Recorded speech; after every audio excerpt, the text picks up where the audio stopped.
They just cover it up. Right, right. Didn't know it was there before, just lay it out. Yeah, just little of them. You know, when I think about when I was a kid in Arizona and my dad did roofing and stuff down there.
Good. I'd like to call the meeting of the Bridgeport School District 105 to order. It's about 6:33. Forum. Would everybody please rise and let the meeting? I pledge allegiance to the flag of the United States of America and to the republic for which it stands, one nation, under God, indivisible, with liberty and justice for all.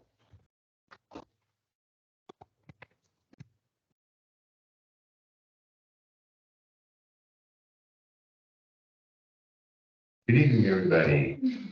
I guess we're gonna jump into some swearing, so we're all good. So how about raise your right hand? After me, I state your name, I, Kerry Jones, be duly sworn, be duly sworn, will support the Constitution will support the Constitution, and the laws of the United States And and the the state of Oregon, United States and the state of Oregon, and will discharge the duties of the school district and will discharge the duties of the school district to the best of my ability. to the best of my ability. Congratulations. Sir.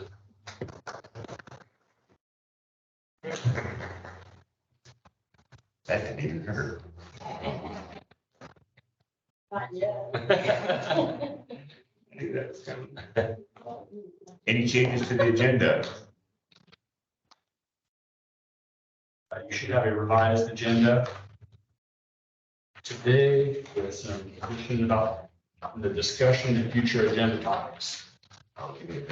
No changes in action. Accolades? We do have some donations. We are in receipt of $632.49 donation from the Bridgeport Booster Association. Sheet music for the ever-growing band that's happening over at the high school. Additionally, the boosters gave a marching band snare drum with the carrier valued at $172.49. We appreciate both them and hopefully you're happy to receive that. Any questions, comments? And as soon as I get a hold of Larry, I'll be donating a 12-piece drum set to the band. That's fantastic. Community comments? We did not have anybody signing up for community comments, right? That's correct. Yep. Okay, All not right, this time. right along here. Down to reports. Business manager Rachel Amos. Hello, Good morning. how is everybody doing? Okay, first you said it was 6:33 and it's only 5:30, and now you're saying good morning, you're Oh. really confusing me. This is not the time of year to confuse me. Wait, now how my day's gone. Yes, yes. So, I just kind of wanted to touch on the reports and say it's September. And so these numbers are not reflective of really much of anything right now because we don't have all of our payroll in and encumbered. So it's based on pure estimates that we are going to spend every penny of the budget that we adopted, except for what the expenditures were in July. So that number is going to be drastically different between next month and this month, once everything is encumbered and we adjust the encumbrances throughout the rest of the year based on the numbers that we get for the first full payroll in September. Our audit starts next week, so we are working on trying to get everything together for that. I just got our insurance enrollment paperwork from HR today, so big payroll changes and trying to get everything in and accurate for next week's payroll. Any questions for me? How did our state school funds shake out? Oh, the amount? Yeah, I didn't see what it is, but I just, in terms of what it was projected. So it's $175,000 more than what we budgeted roughly. So if you see the number, I'm trying to do math in my head. 632 versus 6088. Yes. So the estimates that are in for the state school fund are based on the numbers that we got for update. The budgeted amount was $6,088,000, and then the 6328040 is at this moment what we are expected to receive for the year. Property taxes was a little higher too. Yeah. And then Beginning fund balance was a little lower. Little lower. Which we had expected to happen at the end of the year. We had the state school fund payback in May. And so ODE was not very clear on what our ADM was going to shake out after COVID. And so we had to do the payback. We kind of talked about it in June. And we weren't expecting to have to do that. We weren't expecting that they were going to go back to the true numbers so quickly when they gave us the benefit of the doubt for 2 full years. So yeah, so it's trued up now and we are moving forward. You're welcome. Another question?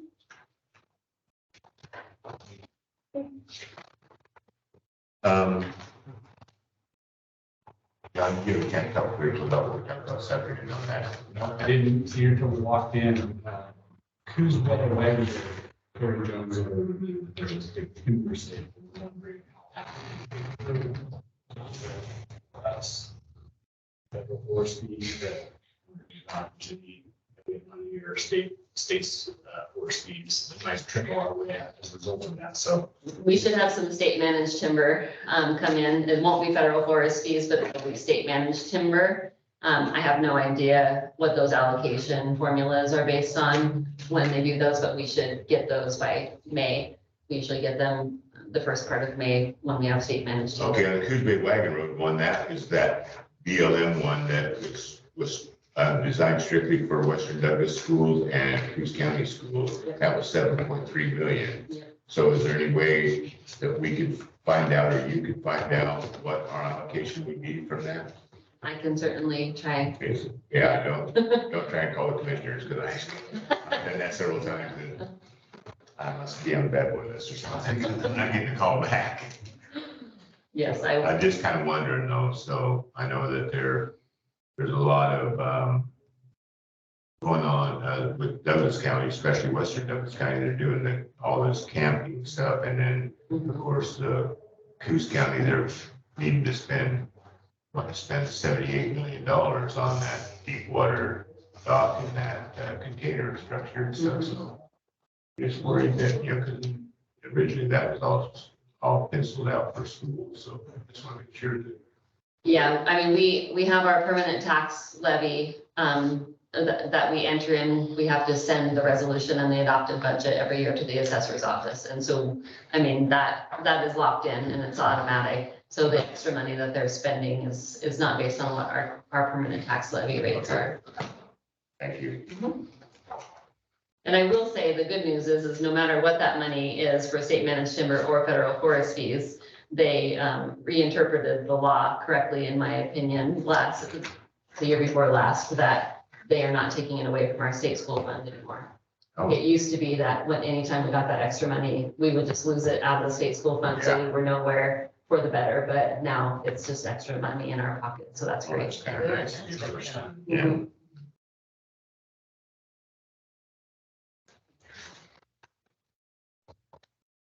Any questions of any, for Rachel, anybody?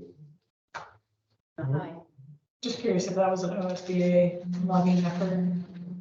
I don't Do you know. where that came from? I don't know where that came from. It was kind of a surprise when they brought it out that they were reinterpreting it. I think it was a lawsuit, actually.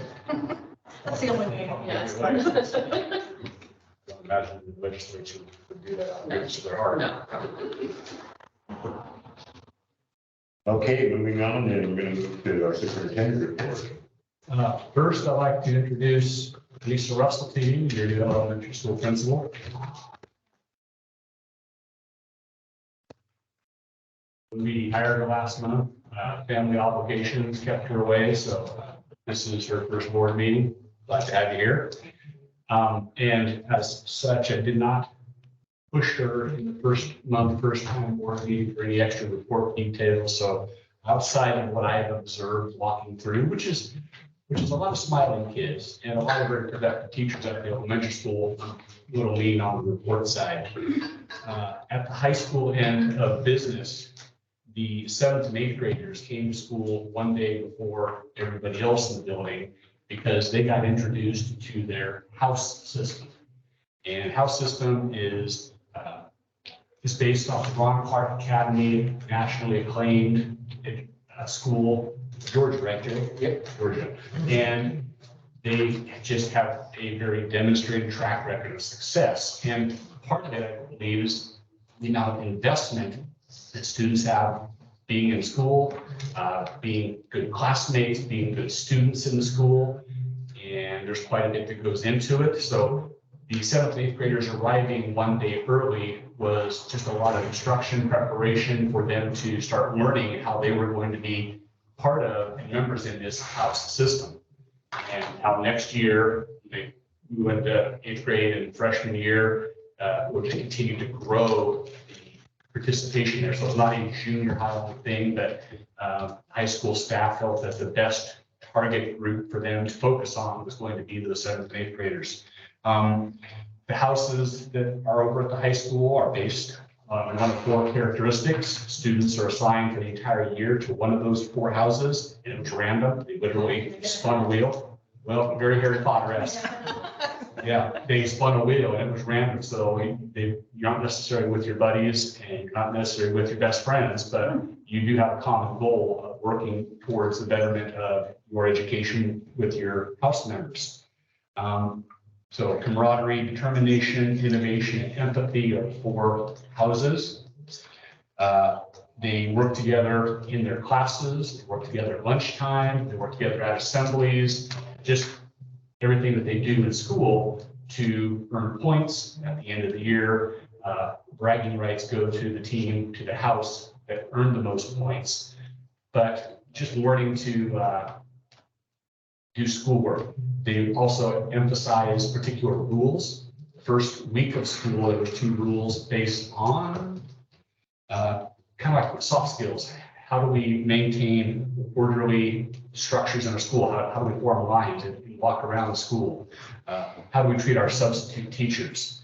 And just setting up some of the base things that students are going to have to be able to know and do at a high level, soft skills, so that they can be successful. So I think it's an interesting idea. I'm very curious to see what a year looks like.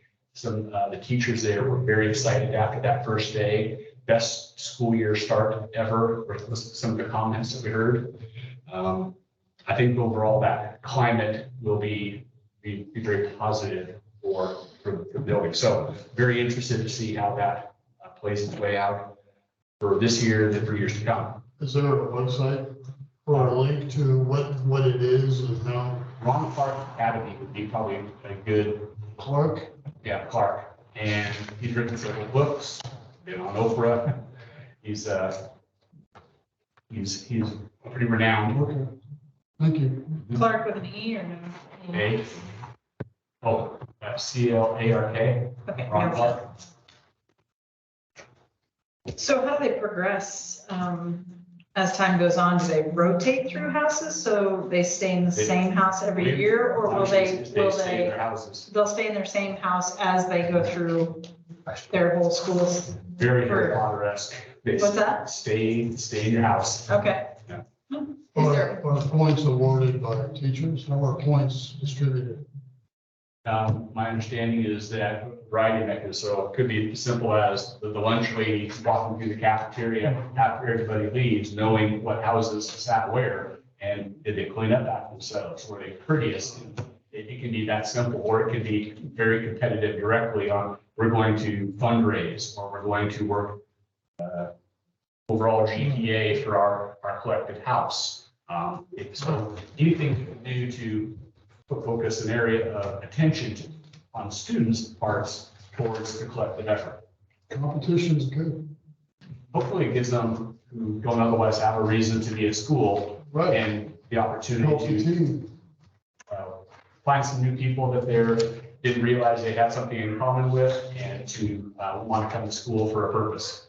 If this pans out, will they transition that to the high school? Yeah, And so hold it that way? this year's That's 8th how they graders to should their grow. freshman year, we'll grow from there, but we didn't, high school didn't think that throwing it on the seniors in their 6th year in the Yeah. building was probably the most effective starting point, with those 2 7th and 8th grade classes very new to the building.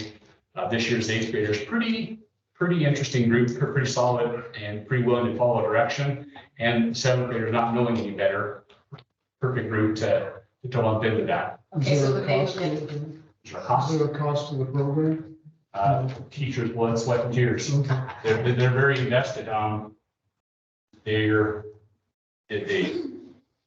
houses are identified by colors, by characteristics. And so the teachers carrying that theme and putting together the way they're designing their classrooms and trying to match a theme. Every staff member in there is assigned to one of the houses. So it isn't just the teaching staff, the IAs, the cooks, everybody is in there.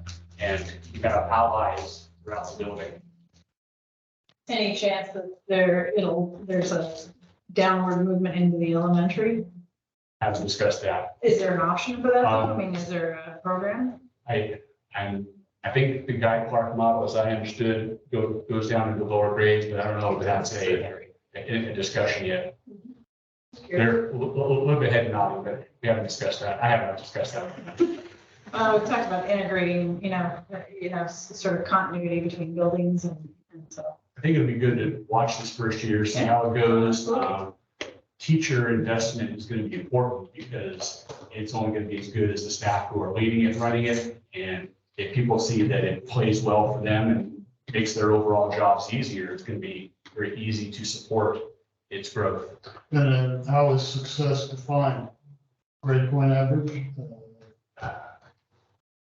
Ideally, you have a student doing student stuff better, and you should see that in score performance and outcomes towards content areas, but soft skills as well. I mean, the first two lessons were about being orderly and how we work with our substitute teachers. And neither of those, I'd say, are directly academic, but being able to get to places in an orderly manner, being respectful of your substitute teachers, you're probably going to increase your success in the classroom when you're in there. So I think there's 50 skills, 50 odd skills that they work on. So about 2 a week is probably the right pace. And if I remember right, when I had it at OSBA conference once, the Clark program was clear down to 5th grade, if I remember right. Okay. And I don't know, but I don't doubt. And But that was in some of the, formative area schools and single kite area schools, so could have been adapted just for that. Anything else, John? Couple quick updates. The high school main gym, I think, is done. We're watching the wax finish cure. And I think tomorrow is the return date. That won't quite be quick enough for the tomorrow night volleyball game to be a home game. So they'll spend the rest of this week on the road, but thinking and planning about how to keep that gym floor pristine, how to introduce to guests who are going to come to basketball and volleyball games and have their street shoes on the floor. We don't want them walking across the center. We want to maintain this nice gym floor for as long as we can. The small gym floor, we have about 3/4 of an inch difference from one end to the other in elevation, and so we need to do some leveling. And so a little bit of a hiccup that we're navigating there before we get that back. So it's not put together yet. We want to either use concrete to float it so that it's level that way, or a whole bunch of shims. Somebody with a laser level being sure that. Oh, the wood's not down. Wood's not It's down. not finished yet. Okay. Yeah, the wood is on the floor because the contractor got it out of the way and put it there, but he's gonna have to get it out of there so we can either do a concrete float or get whatever base layer shimmed up and squared. Hey, Al? That's me talking, that is booming against the wall. Yeah. Sorry, anybody online. Gym floor, the high school office is just about done with the seismic rehab. They're working around a little bit of asbestos before they get the carpet laid down, but most of the finish work is done. They're down to some of the brick work on the outside, with the exception of slight time delay because of carpeting. They're pretty much on pace. And I've been very happy with the contractor meeting all the deadlines they laid out for us and keeping us in good communication about issues that that were coming up and where they were at in the project. So overall, a very successful rehab. We got our students in classes on the first day, on time, with their teaching staff and the office staff. Were very polite and patient in letting us divert them for that month. But we're just about back to having the high school return to us. So that's a huge kudos to the building staff. for Working around that. I know how much work it took to get all of that out and all of that back in. It was a hurry up and wait. They have to move real quick on one part and then wait for the next thing to become accessible. So when they move things out, get the floors taken care of, move things back, and things waxed and cleaned. When the office is returned, it's going to be a mad dash to get all the items in and the desks in and all the things that belong in the office returned so that it can be functioning again. So, yeah, a lot of hurry up and wait, and they've done a great job. Mike Shopping and his crew. The food service and maintenance departments got the warehouse pretty well cleaned out, and they've got some Costco shelves in there so that we are now storing things off the ground and much more efficient with our space. With all their clean out at this at the high school, because the seismic work and the clean out from the office, we're about a week away from another surplus sale. A bunch of items that are definitely under $100. Anything that was big, you guys have signed off on, or it's sitting there from previous times when we've already approved it for surplus. So another surplus coming out in about a week, and use the board meeting opportunity to read about this in minutes. And I'll wrap it up there. Any questions for John? Thank you, Ron. Thank you. Do you know if there's any exterior or plans for that exterior wall that's to the, in the circle drive right there? The big exterior wall kind of to the left, if there's plans to paint that or rejuvenate it at some point? That would be something that we put on Mike's radar. That's not part of the seismic work. Right. It would just be It's kind of been evident, you look at what's going on there. You're like, oh, look at that wall. multi-tones. Yeah. Right now, they just want to get the building back and returned and cleaned up, and then projects are always getting added to the list and slated. Yeah. You're gonna have a firewood sale for the down tree out here. We're just getting rid of it Down tree. right here, You can see the big tree right up here. right behind the rhododendrons by the sidewalk. Literally outside the Just store. leave it there as habitat. For rats. Well, termites, we've already got habitat down in our staff room for termites. It's nice and dry. So wait, we've got termites in the building? That's a slick way to introduce us to that information. I just found out 30 minutes ago, so I'm still a little bit shocked. Okay, all right. Has swimming program started for the little kids at the grade school yet? So we're doing the rules and procedures this week with them, not in the pool, and it will begin next week. Okay. Knox found the leak that was holding him up, and last week reported to me that he found the leak, fixed the pool, and so he was filling it as he was telling me, and was very excited because they were going to be able to get going again. It's been a couple of weeks off.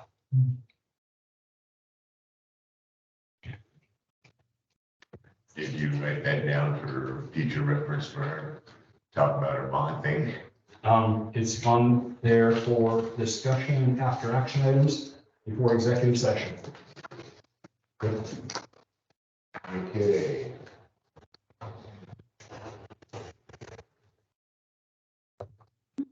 Consent agenda. You guys had a chance to look through that. I'd entertain a motion. I make a motion that the consent agenda be approved as written. Bob made a motion. Second. Jack Daly seconds. All in favor, raise your right hand. That's unanimous. Very nice to have right hand, even though my shoulder doesn't work. I went to a meeting over last week and they actually fined me $1 because I raised my left hand. Yeah. Needless to say, this Callaway and tighten them. You guys are done? Yeah. Thank you. Nice meeting you. Lisa. Guys run policy time, so Okay. Here we go, slow it out for a bit. All right. Let's move into action item.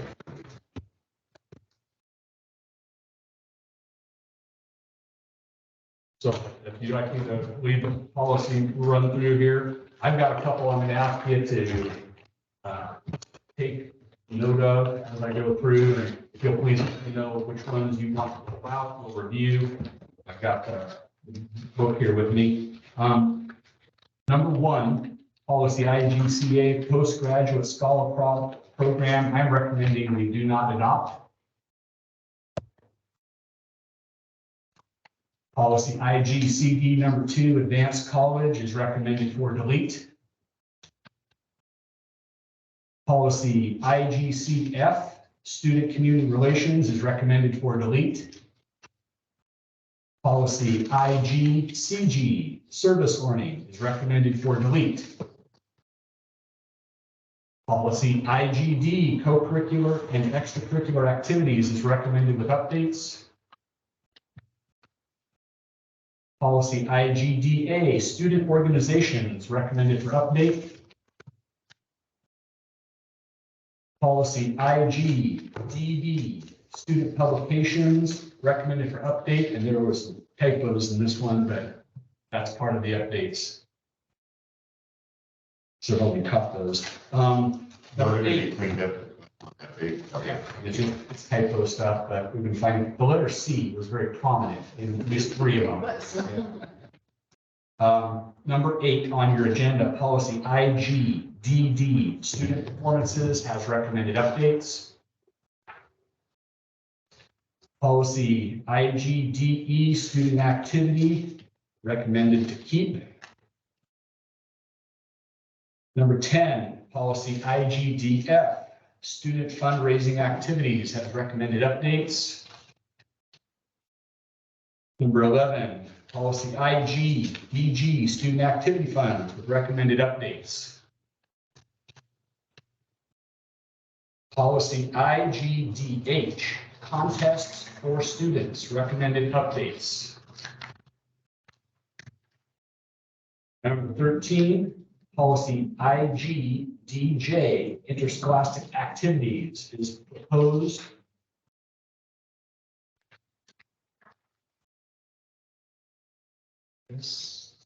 Number 14, policy IGDJA, student athletics and activities drug testing program, recommended to keep. Number 15, IGDJAA, fundraising activities, recommended for delete. Number 16, IGDK, non-school sponsored study and athletic tours, trips, competitions, with recommended updates.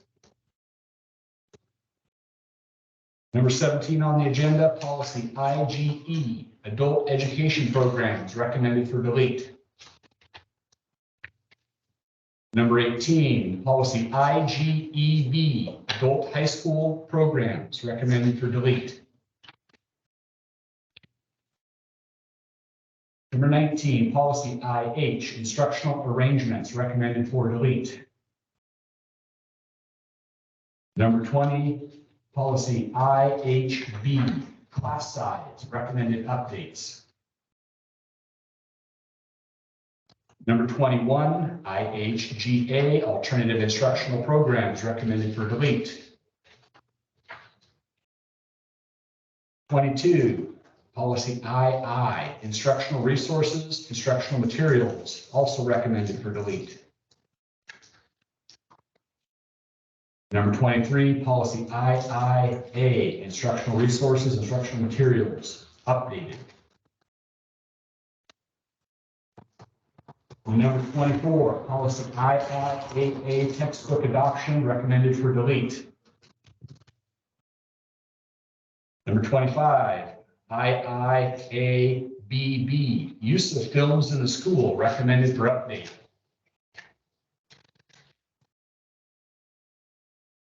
Number 26, IIAC, library material selection and adoption, recommended to keep. Number 27, IIAD, special interest materials, recommended for updating. Number 28, IIBD, library media center, recommended for delete.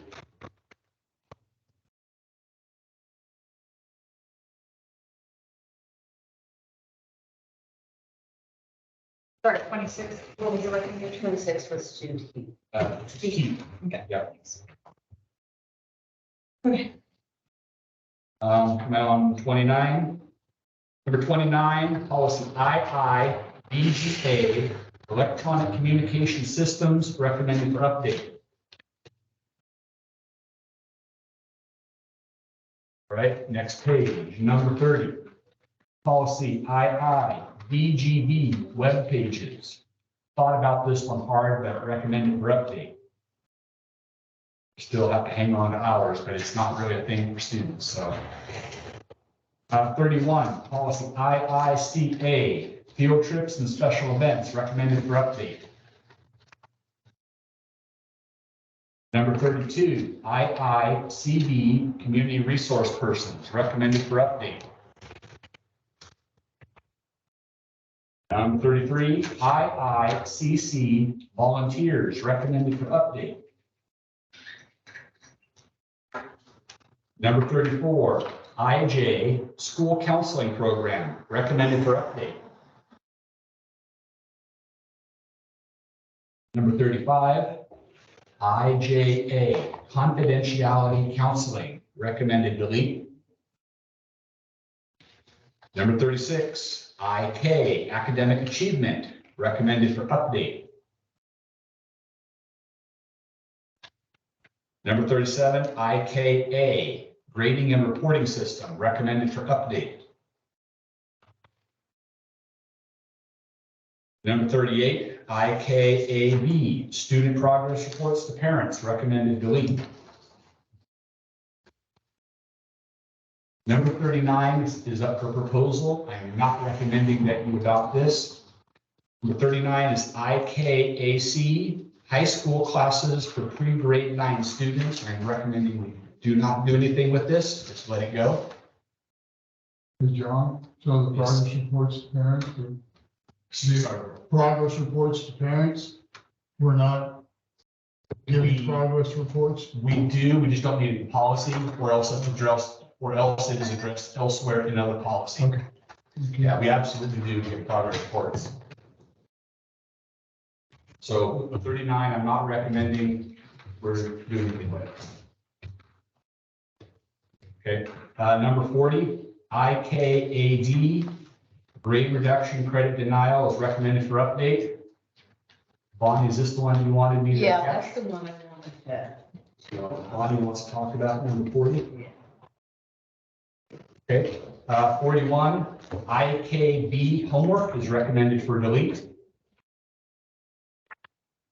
Number 42, IKC class ranking is recommended for update, and I want to add some language in there. I will pull that out for you, and I'll show you where it's at. Number 43, IKD honor rolls, recommended for delete. Number 44, IKE, promotion and retention of students, recommended have updates. Number 45, IKF, graduation requirements, recommended update. That one, I think, John, I wanted to do a second reading on. Want to review that one? Yeah, I'd like to do that, please. On the second, okay. I haven't had a chance myself to really thoroughly read through the whole policy, so if we can do a second reading on it. I think that's, I'll bring that up. Thank And you. John, the one you want class ranking, we're gonna pull that one too. 42. Class ranking, I want to add a piece of language in there, and I will show you where it's at, and you can tell me if I'm full of it, or if you appreciate the language being added. So I'll bring that up, we'll go through it individually. 46, IKFA, early graduation, has recommended updates. 47 IKFB, graduation exercises with recommended updates. 48 IKH, credit for proficiency with recommended updates. 49 IKI, academic integrity, as is recommended as proposed. It's optional, but I've waffled on this one quite a bit too, but I think we want this one. Number 50, IL. I am not recommending this I recommend you just let it go. Assessment program. Number 50, IL, I'm recommending you just don't do anything with that one this time. 51, ILBA, assessment exemptions, recommended for delete. 52, IM, instructional program renewal, recommended for delete. 53, IMB, district improvement program, recommended updates. 54, INB, studying controversial materials, recommended updates.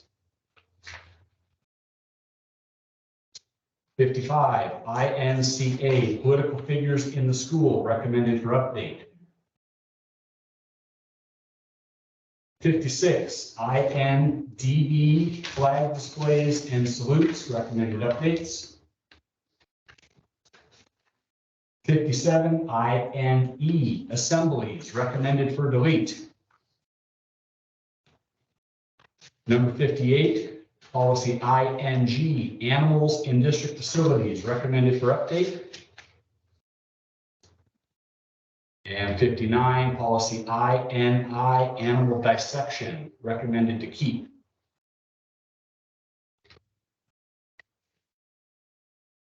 Okay, first full item that I heard was 40 IKAD. IKAD for dog.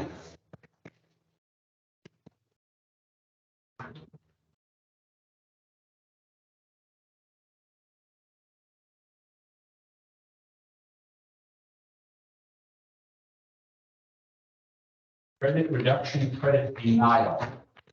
Half page.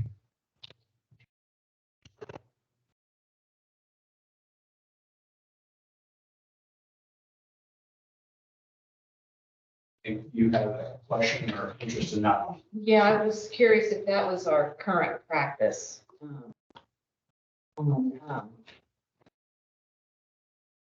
With attendance being a factor in a child's grades.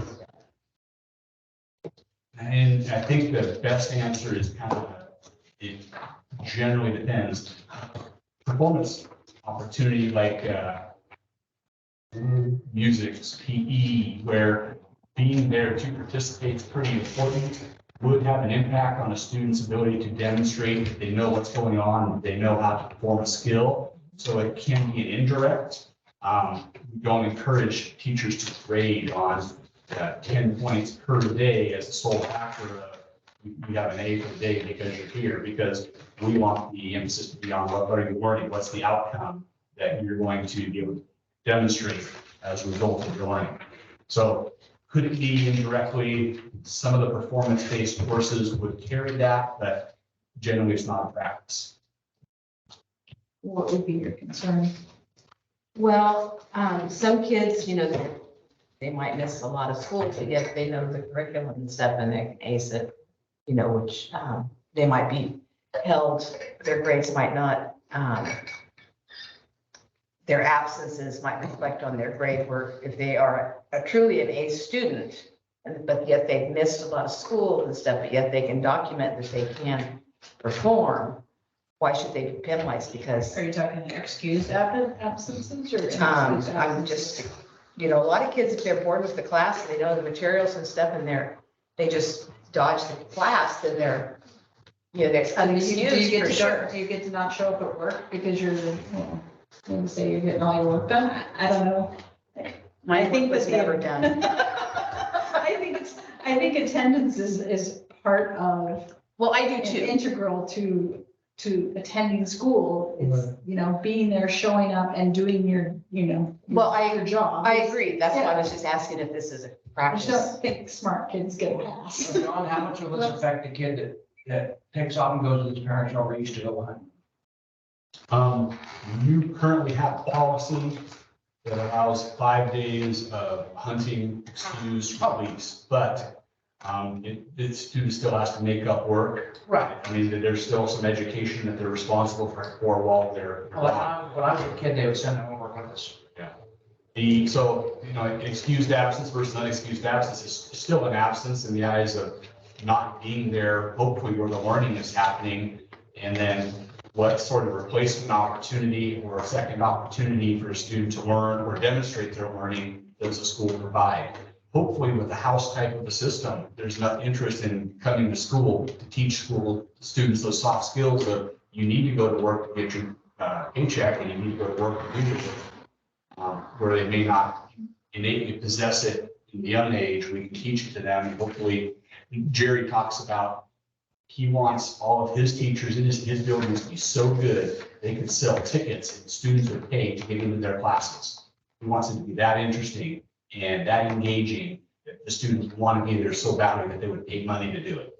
That's the goal for him and for all of his teachers. So they get to hear that quite often. Well, don't get me wrong, I'm not in favor of kids just skipping school just to skip school. You know, not at all. I just wanted to know. that. What's that? Just wanted to clarify that. What are you getting at? I mean, it seems like it's an appropriate tool that can be used. It's got some recommended updates. It cleans up the language. And it is, I mean, there's going to be some places where attendance kind of factors in, but I'd say it's more indirectly than direct. So these are the 3 reasons for absences, other than hunting. Yeah. Religious reason, student disability, or excused. And is there a limit to those? I guess my question is like, kind of like Carrie was saying, if they're not in school, then what are they doing? If a student were sick in a hospital bed for over half of a semester in a credit-bearing class, there's a chance they may not be able to demonstrate enough learning to award credit. You have to catch them up, and it may be a little bit more time. I mean, by the time you are in high school, those 4 years of earning credits, you have to demonstrate enough of a skill at the proper threshold or standards to earn credit, and you have to earn them in the areas. If you don't, we're good at being flexible and take it again the next year, or figuring out how to work with a kiddo, but at the end of the day, they've still got to do the work somehow, some capacity. So being gone too much doesn't happen, and we have to work with this thing to help the recovery. Yes. Well, at least we have like also the teachers will give the parents homework for the week. They're going to be gone. Yeah, you know, when we have prearranged absences, we have the ability to be remote now. COVID taught us how to do that. Oh, yeah. So there's opportunities, but sometimes you do need to be present to be able to demonstrate what the learning is when it comes to the assessments. And some of these kids, I don't mean to beat that horse, but some of these kids draw a tag that's like unattainable. And they've got it one shot at it. They're gonna go hunting. Yeah, I mean, they're gonna go kill a ram. That's a once in a lifetime. You don't get a second shot at one of them. Well, and with technology and everything the way it is nowadays, electronics and stuff, I can't, I mean, if you're prearranged absence, I can't see that would be an excuse, so, Right, yeah. yeah. I mean, it's prearranged, yeah. You just can't. The state of Oregon does have definitions about excused and excused that we need to abide by because too many absences, too many absences where we have to drop a student and certain types of absences being excused. We have to code it that way for them. Isn't truancy a major problem in schools in the state of Oregon? Truancy has gone up since the judicial system lost the ability to enforce any kind of a discipline. I remember being a middle school vice principal, going to court at 6 in the morning, taking students to court for truancy. watching fines get held over families' heads if they didn't get their kids to school and seeing immediate results. As a high school principal, years later, when the judicial system was no longer able to enforce financial penalties for driving privilege penalties against people, we really lost some of the key in enforcing it. And it comes back to schools, we need to encourage them to show up, tell them why it's important. But we don't have a great case. And we have Judge Miller, our local judge, we had conversations with her even last year. And she's talking with the other judges in the area in her network. What can we do? Does anybody have something that works? And ever since they sort of lost the teeth to their, because if I was going to hazard an opinion, people that have gone to the extreme of needing to be cited for truancy are the extreme cases. And not many people are in that boat. And extreme cases needed an extreme approach to get their attention. Is this legislative that those have changed and you don't have those teeth anymore? Yeah, and I think some of the logic is if students are, let's use poverty as an example, extremely impoverished, and then we begin levying fines because they have a difficult time with gas, fuel, bus transportation, getting a child to school. In some of the large districts, if you are inside a mile radius of the school, you're not allowed to take the school buses. We have exceptions here because we have a highway going through town, so it's less than a mile on one side. But in some places, if it's not there, so a student struggling in life, missing first period consistently, truant, but no financial supports through the family, and then you take them to court and you fine them. I think that was the concern in why it's been backed off. Throw up more barriers. Yeah. Is an excused absence as determined by the district's policy? Where is that policy that determines excused absences? Find it. Give me a minute. Sorry, yeah, I just, because this was, the poll on this one was, I wasn't ready for it, so. Gotcha. The state of Oregon defines what they're absent, basically doctor's appointments. Is it in this bundle though? Yeah, Or is it somewhere else? the reasons are they're listed right here. That's religious disability and excused absences per policy. And then right now we have a policy that excuses 5 days of hunting. That's not something ODE supports. They won't pay us for those days. So it's kind of a. It's up to the discretion of the teacher, right? So there is some teeth there. She can say, if you've missed 20 days of school, even though your grade isn't affected, she can determine that it has and lower the grade. So there is a penalty for absenteeism. There can be some discretion set in place, but hopefully I want my teachers to base it on what the kid can produce and demonstrate. Because if they're gone those 20 days and busting their tail to keep up, and they can come back and demonstrate what they need to do with some minor hiccups, it wasn't the fault of the absence. So then what are we saying here? I guess I'm confused.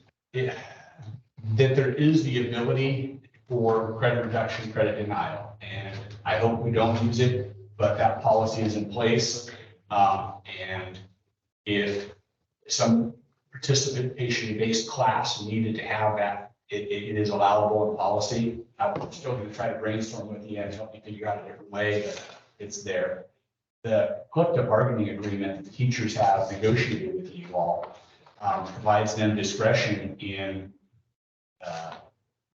with their teaching licenses to run their classrooms and to grade based on what they're supposed to do under their license. So part of this is that there is some fluidity in that allowance. I'm going to try to talk you out of it. I think we can do different. I think we can do better, but it's there and it is legally allowed. So different policy that might be the exception is the hunting policy. We have a policy that says that is an excusable absence. ODE won't pay us and won't give us any ADM for that day, but we can say it's excused.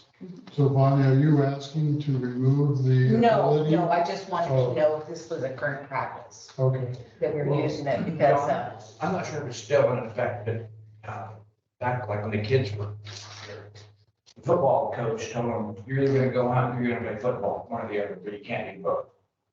I don't know if that's still. That's more of a handbook issue. Yeah. Yeah, it's not really. Yeah. And that's a coach, professor, Right. coach, teacher wanting the students to choose Yeah, and commit. right.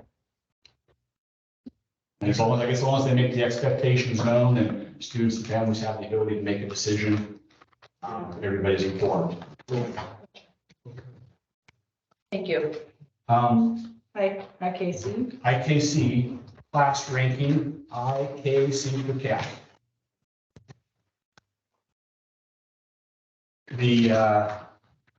There's a typo in there, it's Reedsport High School, should be Reedsport Community Charter School. But right before number 6, the very bottom, the very last part of the paragraph says Reedsport High School. Right before that, I would like to include the words full-time. So the student must be enrolled full-time at Reedsport Community Charter School. We have instances where students will spend time, 11 years being homeschooled, join our student body their senior year. I've seen this in every district I've ever been in, come in and homeschool reports, they got a 4.0 GPA. And all of a sudden we have a new valedictorian who hasn't been in the class, but 1 year, and they get that. But when we take state testing or norm testing, those students don't really pan out compared to people who have been valedictorian, salutatorian track. So a person who's 1-2 in the class ranking could bump down to second and third because a 4.0 homeschool student comes in. So I like to see the language of full-time enrollment being in there. But what So- does that Again, mean? yeah, what Like does that mean? full-time, are we talking like 9th through 12th grades? Are No, they 'cause talking? this just talks about their senior year. If they just come and take a music class their senior year, so they're enrolled and get a Reedsport Community Charter School diploma, taking 1 period of art their senior year, but everything else is homeschool. They've got this 4.0 GPA that doesn't cut muster with some of the standardized testing that our kids are doing. I don't know if they can come in and just steal the valedictorian, salutatorian from a student who's been there for 4 years, done all the work, and can test out. Well, it says, in number 1 says, highest grade point average as computed at the end of 7 semesters of high school work. So maybe you include language to say, that you have to be sort of evaluated within the district for a certain amount of time. This is policy that is the board's discretion. You could add, here's an example. Coast Guard family moves in, their student was a junior, everywhere else they went, come here as a senior year. They've been enrolled in public high schools the entire time, got a great GPA, come in, and now all of a sudden they're sitting number 1 valedictorian. They've been in public school and they're a full-time student with us. Kind of a bummer if you've been sitting in the number 1 slot the entire time, but if you can come in and test better and perform better, they probably are the valedictorian of that class.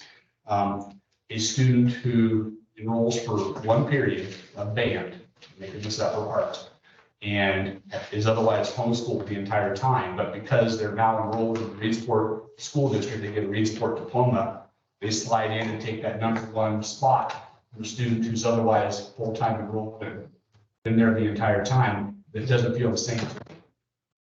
So So what do they do? What's a homeschooled senior, what's his option or her option? they go finish the homeschool program. Okay, so then they get an A in that. What does that mean? Right. This is a biased opinion and I don't have a statistical number. In my anecdotal belief, 10% of the time, do I see homeschool kids come in who are as successful as their grade level peers. 90% of the time, kids are coming in and they're not as successful, or they've been taking a curriculum course that just hasn't been prepping them, it's not as rigorous, and they're doing well, or they're not moving into it at as high of a level as students in the public school system. So I'd say 90% of the time, I've not appreciated the outcome of homeschool education. That's my professionally biased opinion. Okay. So with that said, homeschool families who only enroll their student at the very end of their high school education for one period in a soft class on art, and then because they are our student, we have to award them a diploma. And if we get told, oh yeah, they're a 4.0 student, they got straight A's, well, those A's don't mount up to the same level of work that our students have gone through, or the student in public education has been going through. So what's a proper assessment of a homeschool kid? You can use SBAC, you can use SATs, things that are, commensurate. If you can't even score on an SAT, but you're a straight A student, there is something wrong in the rigor of your academic program. If you can get in the average range on your SAT, I believe that your homeschool education has been sufficiently prepared you. Don't we also have issues kind of in the reverse direction where kids who have gone here K through 12, who are having to take AP classes at, say, have to go to SWAC to get the academic performance that they have achieved and moved into, they're not then valedictorian even though they go to Reedsport full time and take classes through an outside source, they're not eligible. If we provide it, they're still our students. So when we have arrangements with SWAC, so if we send our students down there to them or have them online with them, it's our course and we transcribe the grade, and those AP classes can earn a higher grade than a common or a typical performance of a class. So those kids aren't necessarily excluded from the opportunity. They're still very solidly in the mix. Now, if they hop online and take a SWAT class and never go and fail, then they're doing it themselves. But Do you want to pull this to think some thoughts about it? I think we should pull it because, at least hold it for a second read because there's some language here in order to get to where you kind of want to go. If you could say something, I've seen schools say, in order to be a valedictorian, you must have been in the Reedsport Community Charter School for 3 of your 4 high school years. Then all of a sudden you now have a natural, we want to keep it in-house. So your example of the kid whose parents are in the Coast Guard and are active service duty, I don't want to exclude that kid. Right. Because their parents are service members, like that's not the I option. agree with you on that, and I don't think we need that level of a restriction. I think being full-time enrolled your senior year, at least having to go through all 7 periods a day to show that you can handle the rigor and that you're still a straight A. For valedictorian status. Yeah, and if not, you're not eligible to beat the Val or Sal, and number 2 and 3 will bump in who have done and met those criteria. What does that mean following the 10th school day of the student senior year? Like they have to be there from the 10th day on? Yeah. Just Why the 10th day? as That's a so weird. marker, schedule changes usually. With the first week of school, we're always kind of messing with kids' schedules. And Okay. So you're not in there on the first day of school because you have a schedule change and you're in there the second week of school, but you continue, you're enrolled. You're in the right place at the right time. Well, I think we need to pull this because I have a thought, a comment that's just gonna drag this on further and longer, and I think, it behoove us to just hold that. Okay, Costa? How do you want to convey your thought, comment? Just gonna kick the can down the road. No, but I can give you an example of a young lady that went to school here, and every opportunity she had to do an elective, she would take a class that would fulfill her, her high school requirements. So by the time she was a senior, she could take 1 class a day, and she had all of her classes straight A's. And her senior year, she's a sophomore in college and going to 1 class at Reedsport, and she's a sophomore in college. And so, by the way, we're looking at this, she wouldn't be able to be valedictorian. Oh, no. Because Reedsport was Because paying, that's was what you paying were for her just to do saying. college classes, and she was definitely taking them through us, and those grades are part of her high school transcript.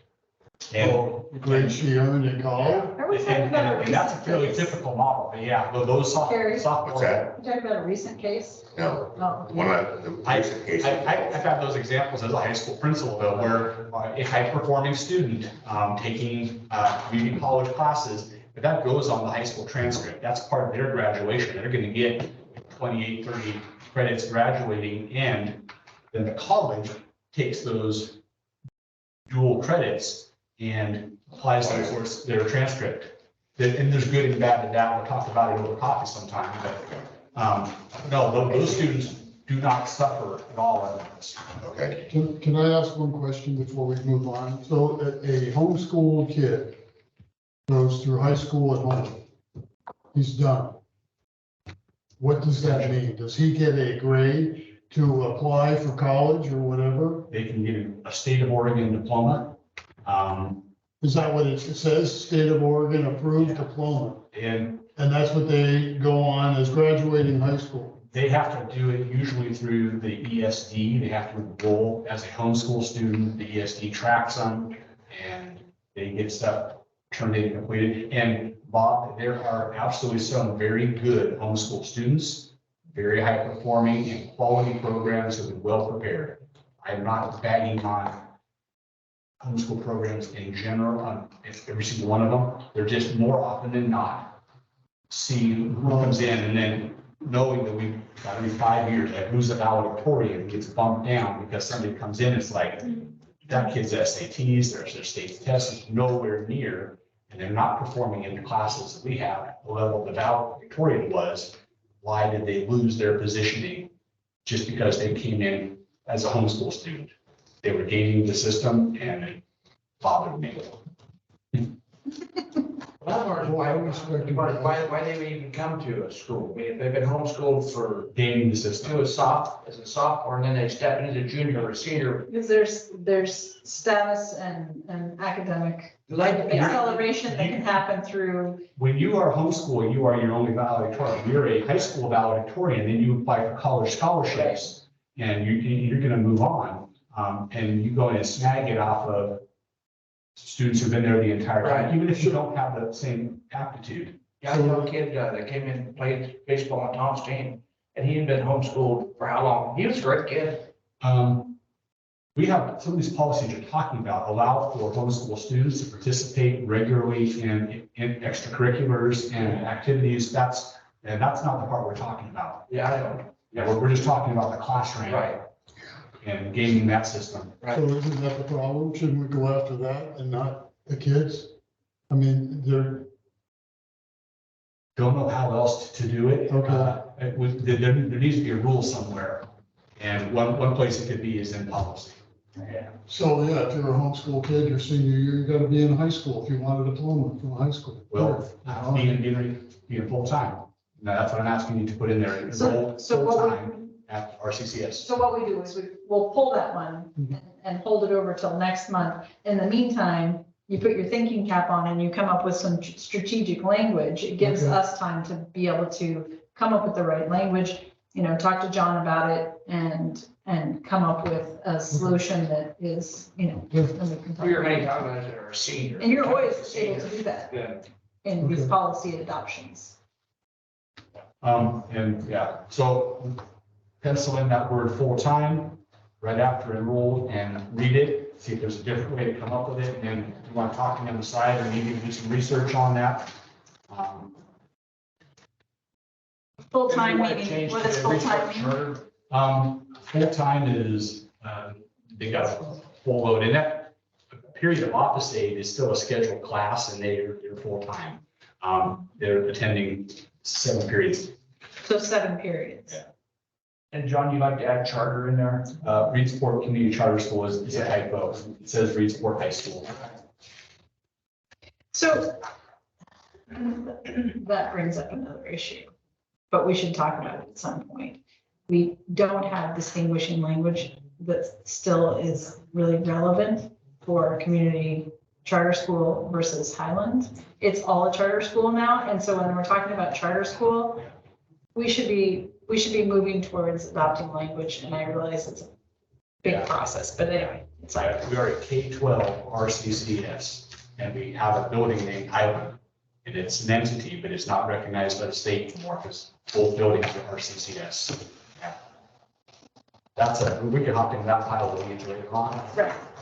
Just FYI.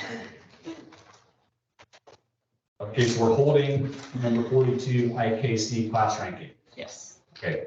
45 Bonnie IKF. IKF. Graduation requirements. Yeah, I like That tails right into that one. Yeah, I just liked it a little bit longer to review this policy, John, You betcha. So, second reading for IKF. please. Are there any questions from anybody else on IKF?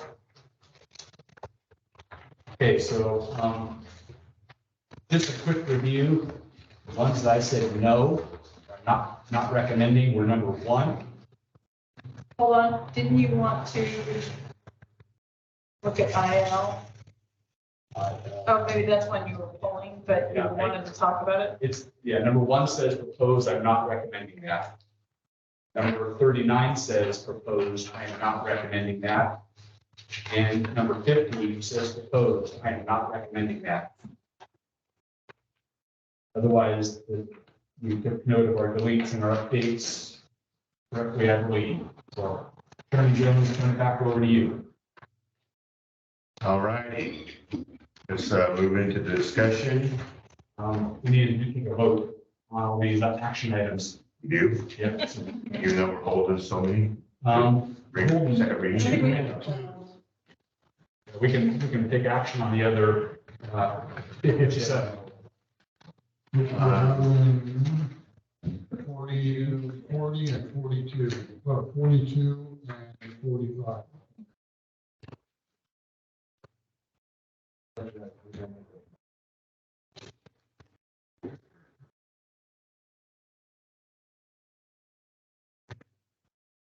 I'll entertain a motion to accept recommendations on all except for 42 and 45. Second. Need a motion, Go Jack? ahead, your motion. Yeah, I make a motion, we, accept 1 through 4, all, I'll accept 42 and 45. yeah, all except 42 and 45, As recommended. as recommended. Motion, do I hear a second?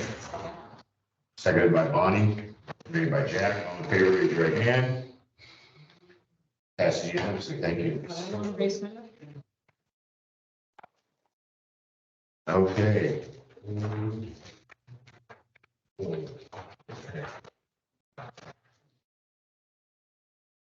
Now we'll move into discussion. A is future bonds. And I'm going to leave that on your agenda as a rolling discussion item. Chairman Jones believed that you brought up an interest in talking about the future bond, and we know we have a couple of years out on that. But items such as a elementary school gym. So keeping that out for the board. Anytime you don't want to start talking about bonds, you don't wait till the last minute to put it on a ballot. So just kind of turn the floor over to your discussion. And I've already, I was approached to run for city council, which I quickly denied. But in my conversation with these gentlemen, I was talking about my desire to have a new gym built for our grade school kids. And upon talking with John earlier, he came up with a great idea of, you know, I was on the board when we did the bond the first time. And, you know, it failed the first time and it passed on the second time, but we beat the streets and hit the pavement and kicked bricks. And I think with John's, you know, suggestions, we make this, you know, again, we just heard tonight that they're having trouble with the swimming pool. That new gym, you know, don't just leave it for the grade school. I mean, we need to add to that. We need to add to make it all inclusive for all of our students from K to 12 and invite the public to be able to utilize some of these structures and some of these ideas. You know, we want to protect our we have an aging football stadium. I mean aging. If you go to a football game, and I hope you do, you don't want to sit, you gotta sit in the cheap seats. You don't want to sit, too high up. And, we have no gym, but we have no place where the seniors and stuff could walk. Right now, we're in a pickle both in volleyball and basketball season because we don't have enough space for our kids. We have kids that are joining teams in North Bend and Florence. They need to stay here as far as I'm concerned. So when we do this bond, Rachel's gonna send me hate mail, but we need to encompass or encounter everything that we can do for all the kids, not just at the grade school, even though we need a gym, but open it up for not only just our students, but our community. Right now, we're an aging community and we need to get some of these younger parents and stuff involved. And so that, we're gonna have what everybody's enjoyed over the last 30 years and stuff. And if we don't, we're gonna be in a world of hurt. And now with the people we have in our district office and this board, I think, that was the time to start talking about it. I know it's gonna hurt some folks, 67% of the Reedsport community retired. And, they're gonna say, just like happened to us in the beginning, we've raised our kids, we paid for our kids, but, there's grandkids and there's kids that you're dealing with every day on the street that, need someplace to go, they need someplace to do. And I just, irritates the bejeebers out of me when we have to send kids to Florida or the Girls Club or something down in Coos Bay in order to have a sport. Thank God, I don't know how things are going out at the School of Art, but a good example is right now we're rebuilding the gym. Our girls volleyball team and our little volleyball teams have to rent the gym in Gardner at the old Jewish school to practice volleyball. Otherwise, we'd have been in a world of hurt. I guess I can't even do that. So, To add on, I was talking to Carrie about an idea. Currently, our track facility is a 6-lane track. And if you've studied it, we've got the light poles, telephone poles right on the outside edges of the track. The track can't grow with the poles in the way. And the track growing to 8 lanes also gets into our stadium. And so we just have some space issues that probably weren't anticipated in the initial construction. Redoing a track, redoing a football field definitely serves the high school population. But what if we thought at a broader level? What if we thought about things like walking paths?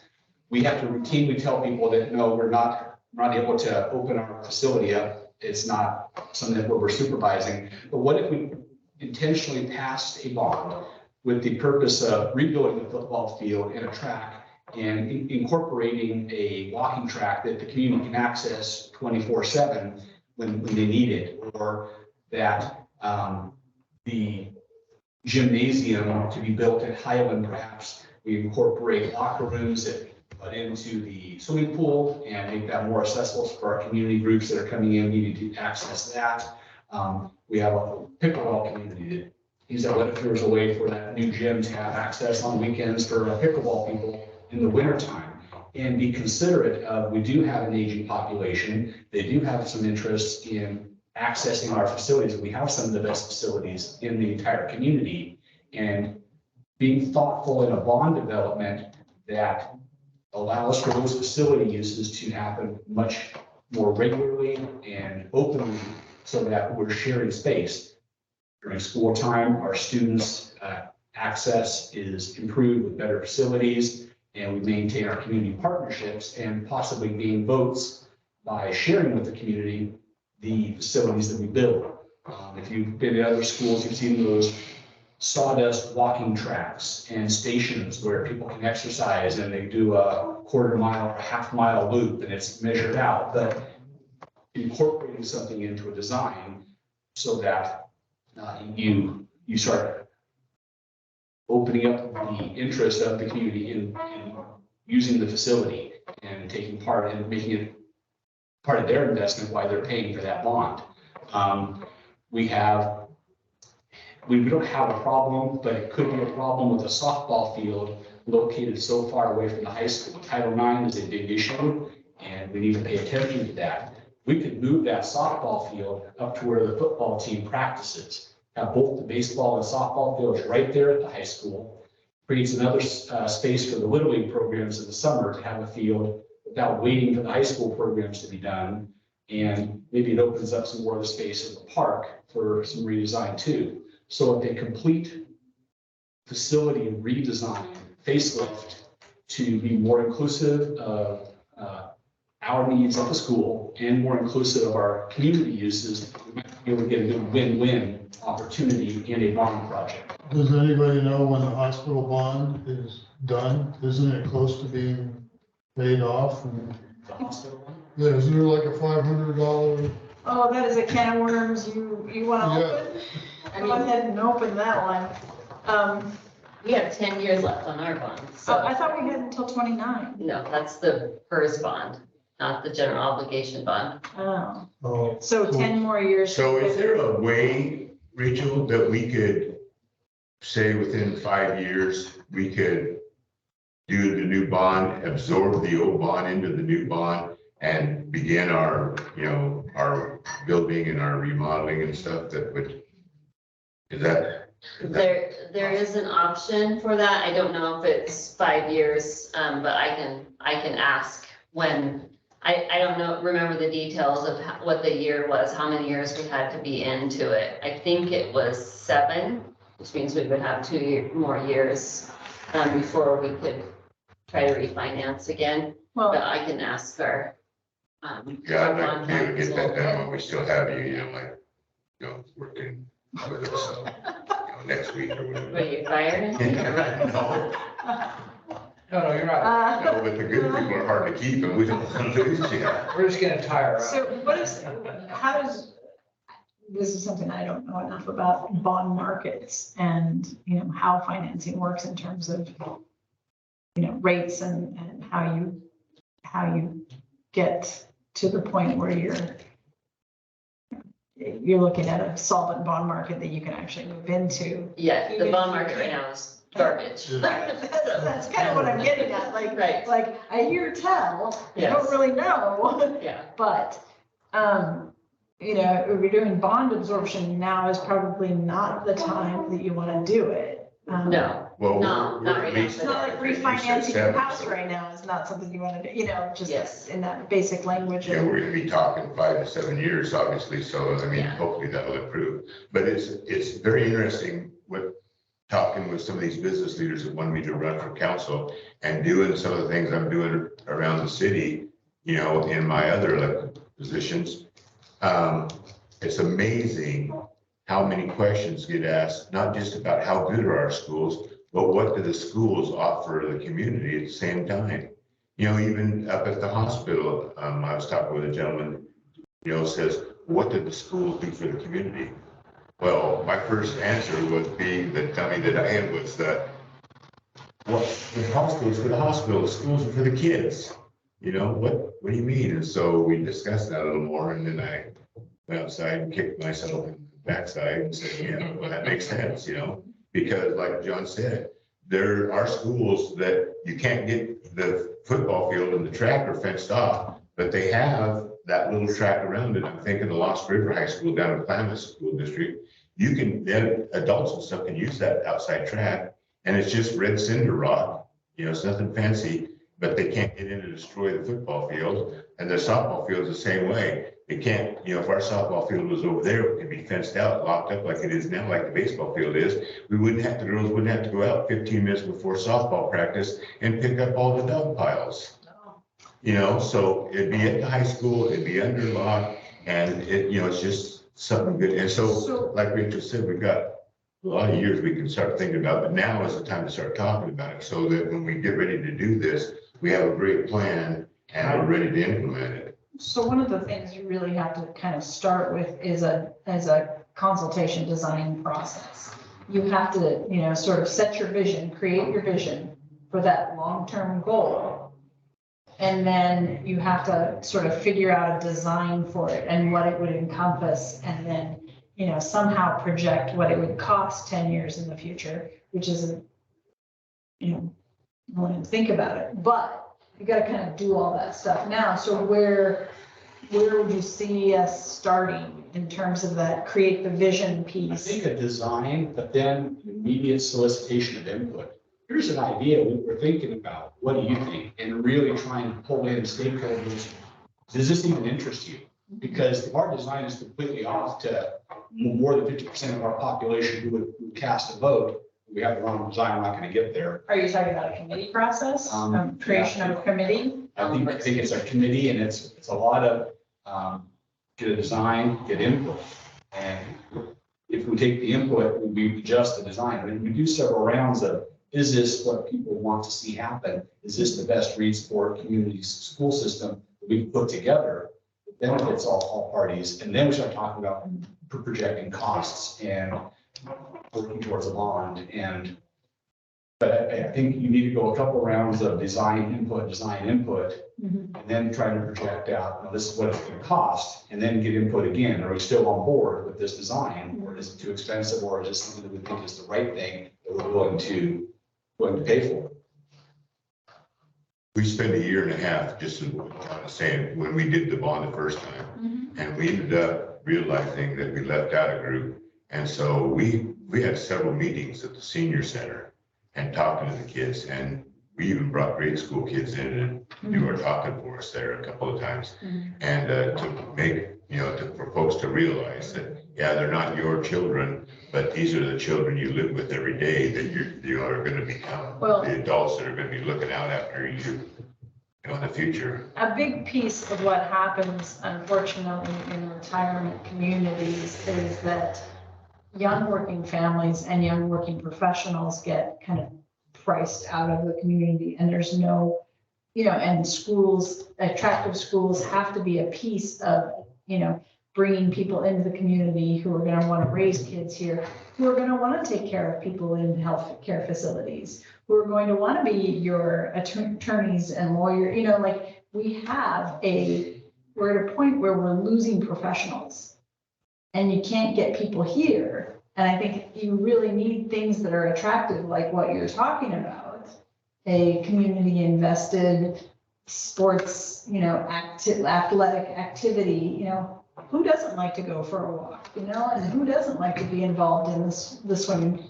So those are things you want to attract people, and you have to make that connection for people who don't have school age kids, that the people taking care of them do, and retirees need people to take care of them. And those people generally have children, so that's kind of, we want to make the community attractive to people who have kids in the school system. So number one, we need a timeline of when we can even do this. And then visioning and designing input, and then projecting costs, getting more input. Is it still attractive? Once we know what numbers we're talking about, working towards a deadline of when we can even put a bond on a ballot.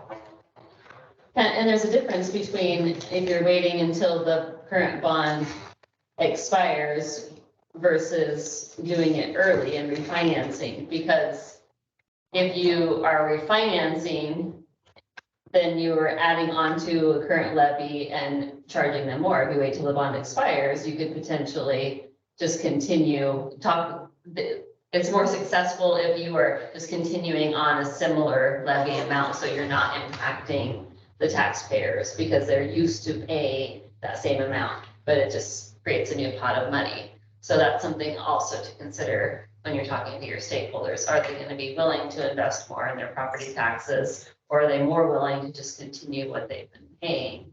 And that helps with your timeline too. In the meantime, Bob's going to figure out the hospital one and get back to us, because I would love to know. No, more. I thought it was here. I guess I'm not kidding. That is a murky swamp, Bob. Yeah, Murky swamp. and they may have the same intention in mind too. So that's often what happens. It's as they get close to expiring to continue it. I'm new at this, but I think we're putting the cart before the horse. We're ranked 20th, right? We're in the 20 percentile. We need to get our kids up higher, where they're taking pride in their work community and their organization, and they're showing that it's worth being here. Right? That's Instead of all this bells and whistles stuff, that the kids, are they really deserving of it? And I'm not blaming you, John, I'm not blaming teachers. I just, from an overview, it's like, we're ranked 20th in the state. And now you're gonna charge taxpayers more for a new field and all this, and I'm just kind of being devil's advocate. We get the ranking up, and then we show progress that this is good. We're, the schools and the principals and staff, that's very much in the front of their brains. As a board, you directed me to start delivering some data as part of my performance on reading and math score. And that is something that staff are very aware of. They're now very accountable to, we have to make the necessary changes to bring the students up so that we're not. From my point of view, I think that needs to happen first before we do anything else. I mean, that's a time, it's gonna take time, I get it. But That's starting now, so hopefully in 3 to 5 years, we'll demonstrate that. yeah, The timeliness of this discussion coincides with those improvements. yeah. You're kind of, Well, I carry the vision first. You gotta figure out what the plan is. Yeah. And then you whittle it down and see where you're at. Okay, So plan to vote. I have a question to to our students and stuff. John, is it true that we have lost about 43 of our students to Elkton? strictly Elkton, we have 100 kids living in Reedsport who don't attend our schools, for starters. In a given year, we have about 30% who aren't with us, that started with us. About 30%, I just kind of refer to it as our mobility, but our consistent enrollment is right at 600. It's been that way the last 4 years. So it's a kind of constant ebb and flow. And I gain kids from the other 3 school districts around me. We lose kids to the 3 around me. And, the fact that Andy Bo drives the bus into the middle of our town and picks up the bus load and hauls them off. Well, I think it's ridiculous. That's. I was wondering if there's a rationale why we have that many kids not, Oh. that are living here that are not attending our schools. Yeah, there's, 20%. it's usually there's a pretty strong personal family interest in why they made a change. If you're gonna, here's my biased professional opinion. You put your kid on a bus for 6 hours a week, hour and a half a day to go somewhere else, that's 6 hours of their childhood every week sitting on the bus that they're losing. And I will tell you, Elton doesn't have their own district. They have a district made up of parents who have bused their kids into Elton because they are involved parents. They are parents who want to, keep their kids in a what they call a quote unquote district. But they're all doing the same thing. It's a sort of, it's got a certain design element to it. So we've got to do something to boost our design element to keep Well, those. I think our marketability goes up as our scores go up, as we become a higher performing school. When we talk about this administratively, I'm not ready to market us yet. Andy's scores were running through the roof. He was sending out flyers and he was recruiting as a charter school. He was putting mailers out and he was pulling people saying, hey, I got this. And you get a brochure in the mail, if it sounds good, and you talk about it with some friends at church and it sounds good. And all of a sudden he's pulling 30 kids on a bus out to Elkton, and he marketed himself well in a good timing move. And he's just got on to people, and we have kind of a little circle that continues to roll around. I want us to be marketable too, and we are a charter school. We can follow some of those same patterns of behavior, but we need to hit that marketable level. So it's going to start with our classroom and being able to demonstrate our performance. Well, I think the start with the middle school, I think that's a big thing. Get those kids engaged and holding each other accountable and trying to get more points than the other group and get that spirit of. That's a pretty good idea. Yeah. So, Yeah. We're going to try. We need to see some results. Yeah, we're attendance, our ADM over the years is real consistent, right at 600. Any given year, though, we have 30% in and out. 100+ kids who aren't with us at the end of the year who started with us. And that's just mobility up and down the South Coast. Maybe it's a culture of poverty, maybe it's just needs of families. Does the 100 include homeschool kids?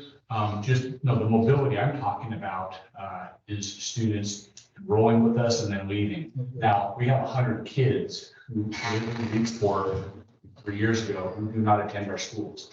They go north, south, they homeschool, they online school, Okay. a variety of that, but 100 kids. How many of those are families sent over from Roseburg? I don't have that. You don't have any estimate of what the housing downtown sort of, you know, that base provides in terms of numbers? Most students who are pushed over here, you make a lot of biased statements in doing this. I think they put their children into the local neighborhood school because that's what they know, and it's there, it's easy, and they've already got enough pressure going on, and having to be over here in a low income situation, and they don't have a lot of resources to explore other options. Very biased thing to say, but I think that might be part of a systemic issue that we deal with. Then somebody who's more affluent, with more resources, more opportunity to look at, well, what are some of my online options? Or maybe I want to try to homeschool my kid, or maybe I am going to throw on a bus for 6 hours a week. And people make decisions and they go somewhere else. I think that is part of the dynamic that we deal with in the community. Yeah, that's a hard conversation to have, so I appreciate your frankness about it. I mean, that is the thing we're looking at. And it's not an absolute representation of any single person, but I think you can make some generalizations, and it causes a lot of questions. And then, well, how do we solve that dilemma so that we retain these students becomes the next question. And we could research it, and there'd be, out of 100 kids, there'll be 75 different reasons why those families send their kids to another deal. I have a friend who lives in our school district, and lives in the rural area. He sends both of his kids to Elkton because we don't have an FFA program. They do. You know, he's all about the market animals and where those kids are gonna go. Well, who's gonna do something about that? We tried. Douglas County decided not to, Reedsport voted not to do 4-H and FFA here. So that's why they go to Elkton. Okay, moving on, discussion sessions. Listening sessions. That Or would, listening, sorry. that would dovetail with any kind of bonds, but No pun intended. the other thing is considering listening sessions 3 times a year as a board, outside of your community comment opportunities, going for a noon activity in a place where there might be people who would be willing to talk about what their concerns are. Gaining information from your community in general about their beliefs and values and what's going on in the schools, their perception of it helps kind of guide our thinking when we're in these board meetings. So Great idea. Could I make a suggestion that, say, if you were gonna do 3 of them, that you would have, like, you would create a stakeholder bundle. So you would have them be like seniors, meet with seniors, you know, that would be one stakeholder group. And then you could create 2 other stakeholder groups, parents, you know, parents of kids who are in the school system. And then maybe somebody, you know, a third local businesses, or, you know, whatever you wanted it to be. But you group them so that they're not all general, kind of, you know, you can focus each one. if you, more than 2 of you attend, it's a board meeting, so you have to be careful, but listening sessions can be attended by 2 of you. You can divide and conquer work, and maybe it's groups that you're more familiar with because of other activities in the community. But if you commit yourselves to stock questions that you will want to gain information about, and you all ask them the same way to the same groups, and then we're very diligent about the responses, you can gain a lot of insight We don't get high participation in community comment. So maybe it is listening sessions and going out where people might otherwise talk to us. Is that something you would attend? as well? I could attend, I could facilitate, I could sit back and pass out papers. Basically, that's what we did when we were trying to do the bond issue. I mean, myself and another board member, Patricia Law, we went to Foursquare Church and had to have conversations. We went to Rotary, we went to the senior center, and we just took turns. You know, somebody else would, you know, two of them would go and, but back in them days, it was a 7-member board, not a 5-member board, so it was easier. But yeah, that's a good point. So I think having listened to that discussions, I think this month chew on the topic, come up with some ideas, and I think if it's something that this board wants to pursue, what's your mechanism, and then maybe some of your questions, maybe that's the thing you do with Vince Adams, is spend 30 minutes, how to make it effective, what types of information should the board be seeking so that it's bringing back good, juicy information out of a listening session. Well, and I like that idea, especially, you know, because, you know, Reedsport, we gave 60, just the different clubs and organizations in Reedsport gave $69,000 last year for high school seniors graduation for scholarships. You know, let's send two of us that, like John's saying, this listening to this thing, and go to your Grange that gave $2,000, or go to your Port that gave $2,000, or go to your Masonic Lodge just doing a breakfast to raise money, that type of things. I don't know that I want to engage in a pay-to-play kind of situation, but they're certainly welcome to come and they should be invited to come. You know what I'm saying? I just don't, I get that people are donors, I but disagree with the I pay-to-play. would create, I would just create an opportunity for them to come, you know, make the invitations go out. Maybe it's there's a way to show up here to your gym floor and create some listening sessions and you Just take your shoes off. dovetail this with some facilities. Show and tell. I think it's an idea to chew on. I think it might be a recurring topic of discussion, so it's gonna live in your discussion bullet there. That's something to keep you busy. Okay, we're gonna move along. Any community comments, anything that? anybody- Sharman and Tosh now are online, so I don't see anybody with online community comment. Audience members? He's taking it all and Thanks for being here. Thank you. interested. All right, we're gonna move over now. We're gonna move on to executive session. Pursuant to ORS 192-6102I, the board will now move into executive session. An executive session is any meeting or part of a meeting of governing body closed to certain persons to review and evaluate the employment-related performance of the chief executive officer of any public body, a public officer, employee, or staff member who does not request an open hearing. So at this time, I will call for a short recess so that we can clear the room and go into executive session. And then when we're done with executive session, we'll come back into an open session and take it. So. Get some water.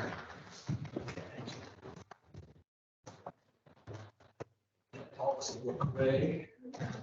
Hey, like,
We're gonna go on you.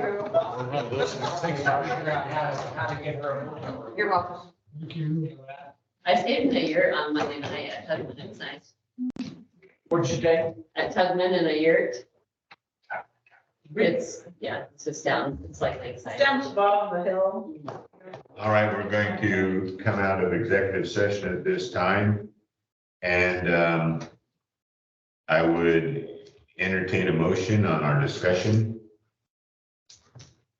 on the salary of our superintendent. Mr. Chairman, I make a motion that Reedsport School District now pay John Swifty $150,000 with a minimum of 3% annual increase or commensurate with licensed staff annual increase, With the rest of the contract remaining the same. with the rest of the contract remaining the same thing. Thank you. You heard the motion. Is there a second? A second. Motion been made by Bonnie Brewer, seconded by Jack Daly, the annual salary raise of $150,000 for our superintendent with a minimum of 3% annual increase at consonant with the licensed staff and the remaining contract pay the same. All in favor, raise your right hand. Unanimous, Coach. Thank you very much, board. I wish you would. Be quiet. Okay, board member comments. I have comments. Okay. So I'll pass these down. I don't know if you guys have been seeing these in your emails. So I started investigating and I kind of poked around and they've been sending me emails. I don't know if they've been sending you emails, but Well, I've been getting those too, yes. so they're really slick. This is a pretty well-organized, organization. Unfortunately, it's a 501, do you know what I'm sorry? It's a 501c4. So with a 501c4, you can't really see who's funding it or what's funding it. And they use all kinds of buzzwords like local decisions and parental rights. And I know that those are big buzzwords right now. They want to unite like-minded educational partners. They want to lobby. They want to provide curriculum awareness. And it all sounds really good at the first email, right? Well, then I get this email that said something about how they are concerned about hypersexualization of elementary students and that our kindergarten students are being taught age inappropriate material. So that kind of gets me to thinking what's going on here, because having an elementary student myself, I have not seen that to be true. What I have seen is very age appropriate, very developmentally appropriate education. Something that I think anybody would agree with, anybody that, in your church audience would agree with. I don't see that happening in our school district. And I get a little worried when I can't see where the funding comes from. And so I just want to make people aware that it sounds really good and it looks really good, but something doesn't smell right. And I would be concerned about where this is coming from, but they don't have to tell us where it's coming from based on how their organization is set up. We don't know who these people are. We don't know their agenda. We don't know what they want. And they're already telling us things that aren't really true. And I don't know, John, if you want to speak. Oh, go It ahead. may not be true for Reedsport, but they may sure as hell be true for Portland. John, we have that issue in our school. We use state approved curriculum. And we have to follow the state of Oregon standards in the instruction of anything related to sex education. I wouldn't even call it necessarily, like, even at 4th and 5th grade, I don't see anything that's really called sex That isn't- education. It's, It's called the Great Body Shop. yeah, it's a health education How far program. does the state force us to go?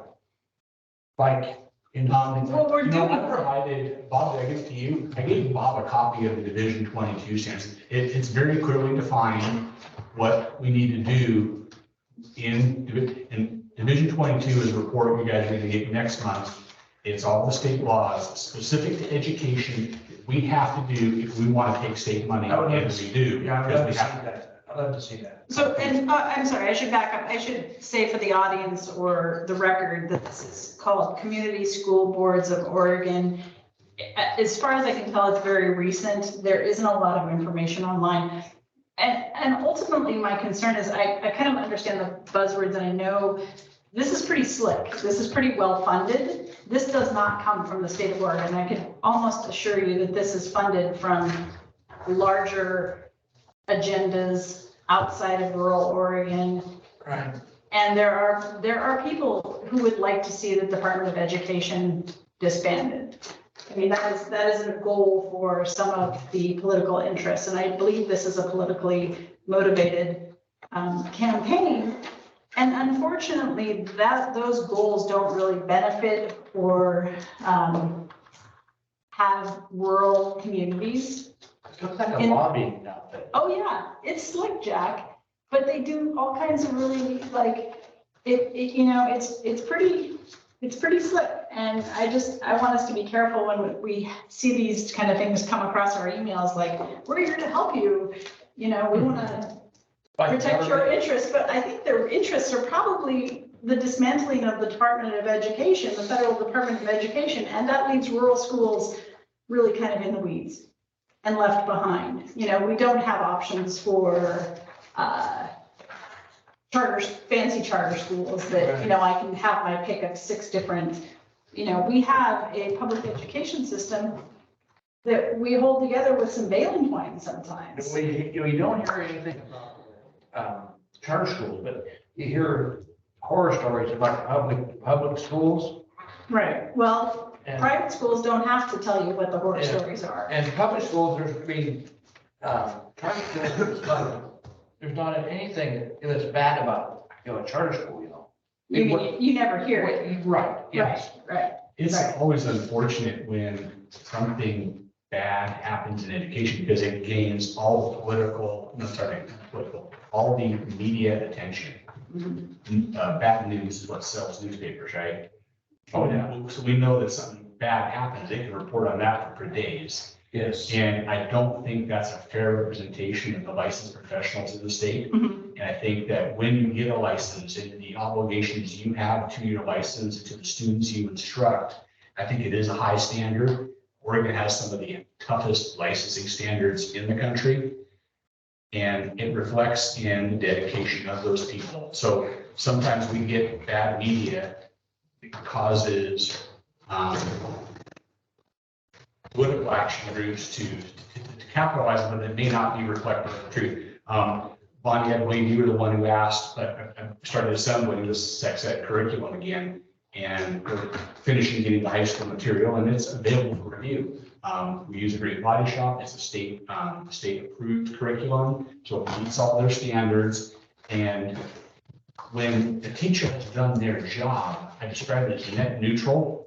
They put all the information in, and at the end of it, students have the decisions and they have information to make the decisions with. And if the teacher's done a good job, you should never know. Government teachers, are they Democrat or Republican?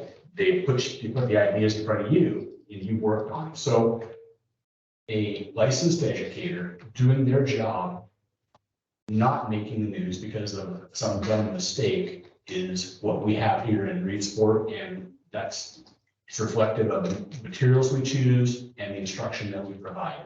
And I think what I'm hearing Carrie say is sometimes groups seize bad news to push an agenda that may not have the best outcome for us.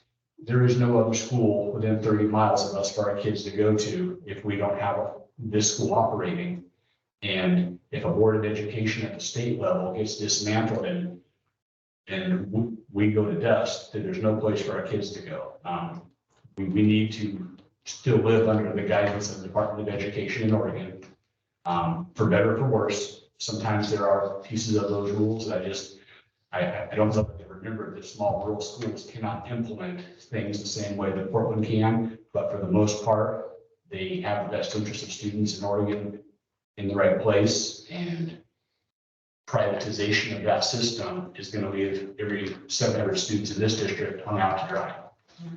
Well, and my bigger concern, they asked their audience, They put a warm hug around you and they say, now go to this Oregon Department of Education survey on sex education and give them your thoughts. After they tell you, they put in your mind, here's what they're doing. They're hypersexualizing kindergartners. And it's sort of, it's disingenuous, and I want to be really careful about it. And I want our parents and our community members to have the confidence in us to know that, they need to be getting these emails too, because they'll grab anybody on public record. You've never seen this? No, I've never seen that. So they've got me. They're in my school district emails. They're on mine too. Yours too? Okay, so where did we both go? I've never seen anything like this. I get, We've both been to, Jackie? I get SAR, no, Yeah. SAS. Yeah, But, in yeah, my, in my box. Yeah, it just be really careful about, it looks slick and it sounds slick, but boy, it smells funny. And I get really turned off when I see 501c4s telling me, I'm just here to help you, but I know there's a real political agenda behind it. And I know it's not, what I'm hearing them say is not true about our district. And I don't think it's true, for a lot of rural districts. Is there a way to find out who these 501? You can't, I don't believe, so I asked OSBA, and what I've heard back from OSBA is that they're tax exempt, but you don't have to publicize your donors.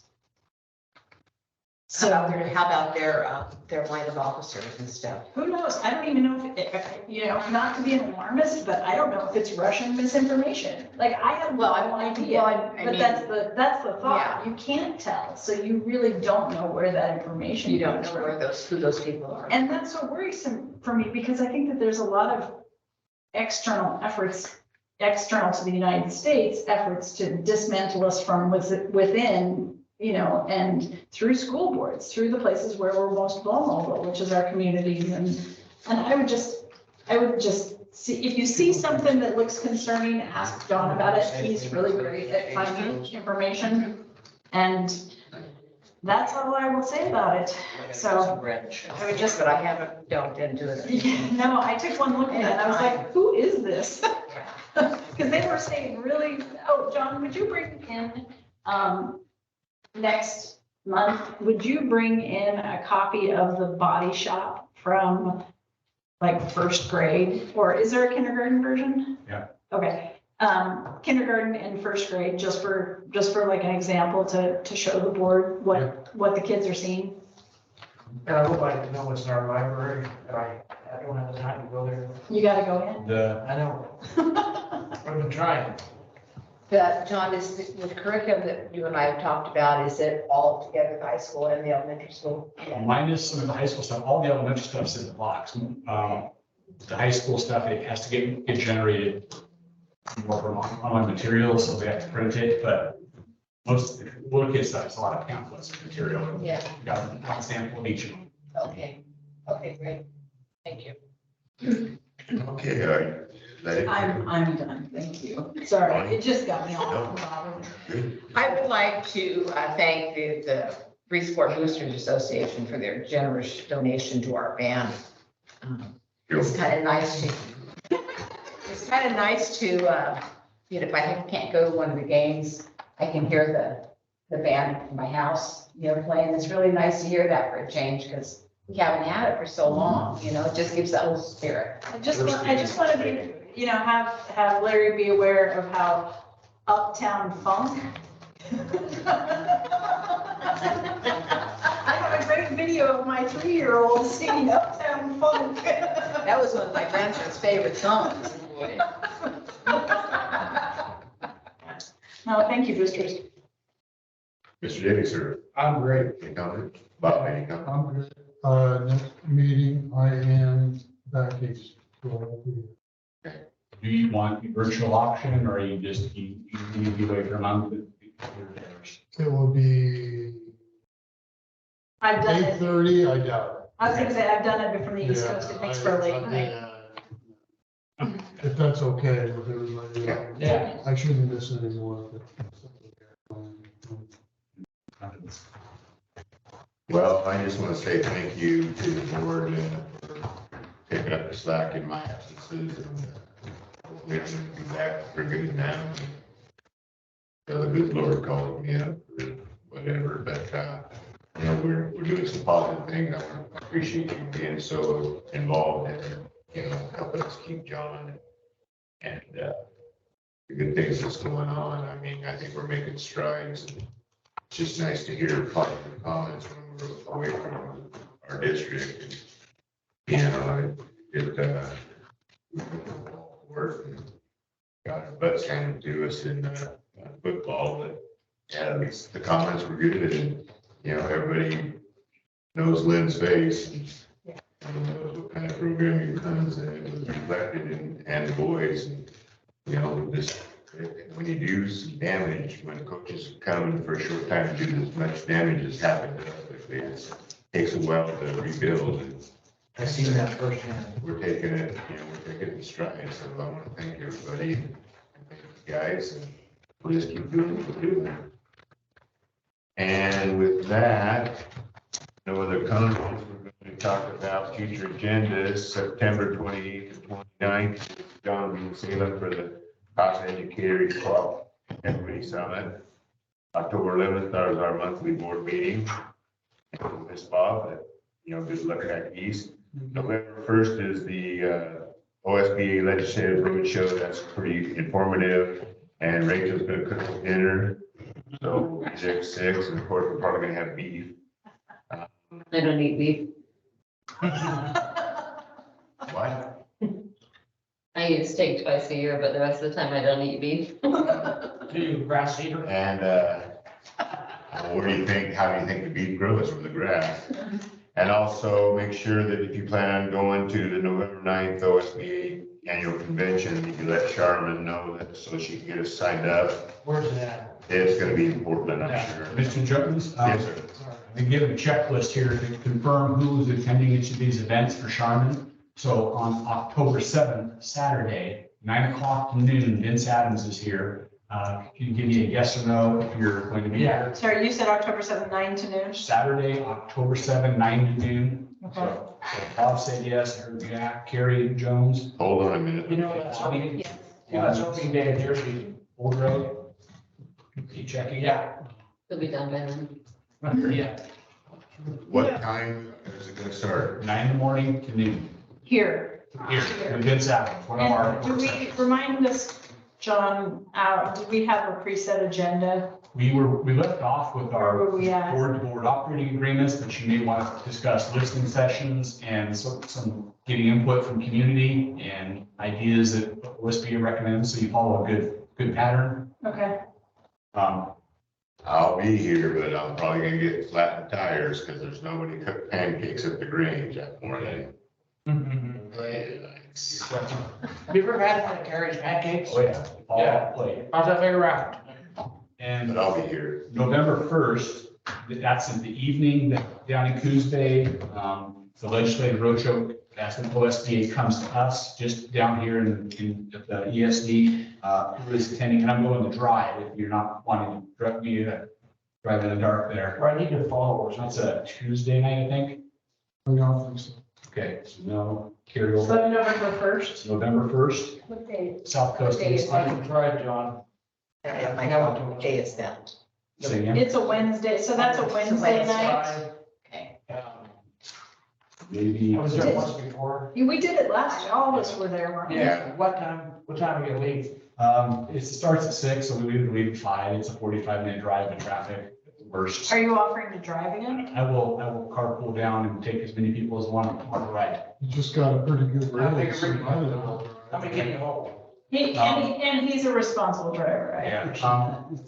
We will be snug in my Ford Explorer, but I can stick us all in there. And where are you gonna I'll meet? Where are sit you in gonna there. meet us up at? Here at the, Okay, 5 o'clock here. Good. That'd be great if you drove. Roadshow, that's 5 o'clock here. Bonnie, I'm a maybe, maybe. yeah. Bob said no, Carol Gray. 5 o'clock, you said? please. Okay. Jonesy? Yeah, but I'll drive myself because I got a dog that bites. Gotcha. Yeah. That's not good. Sometimes. Okay, and then, the annual convention in Portland, also, I'm willing to drive you down. Once you're at the hotel, you won't have to drive any place. You're willing to drive us Down to the, yeah, to the Marriott downtown? Are you going to? Oh, yeah. You're gonna go this year? Well, thank you. but, I That's was a important, little, right? I was a little lonely last year. It was very hard to go to Portland. I had to get but adopted by we a friend. carpool, and since you're carpooling, it's has to be the way it is, and there's a quorum in the car. Are we gonna stay, in Marriott? Yeah.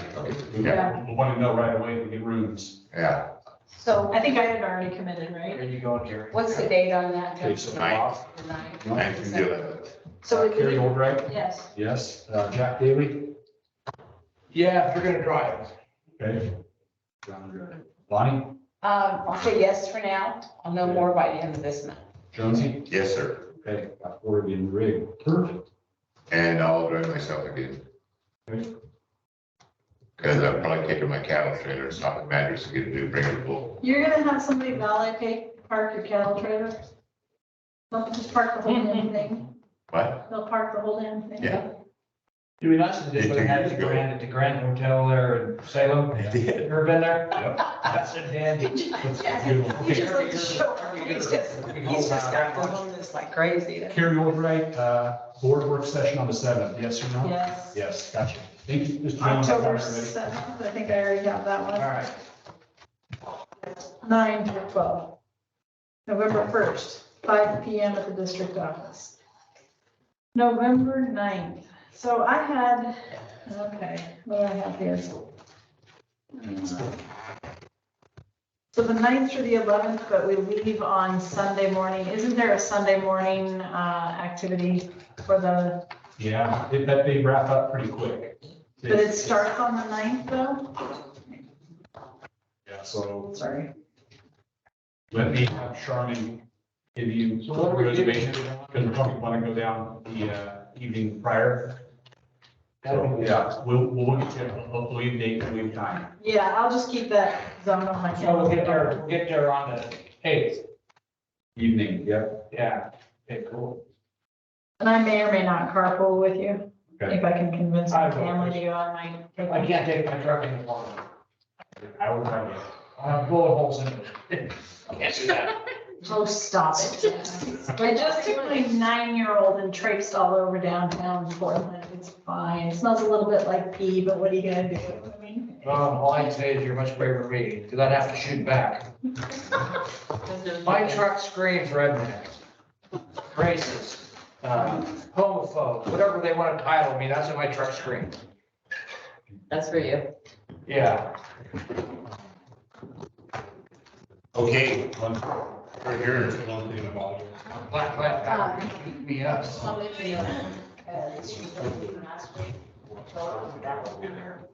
Homework. And you guys, so Carrie wants to be here. Oh, yeah. I got time. So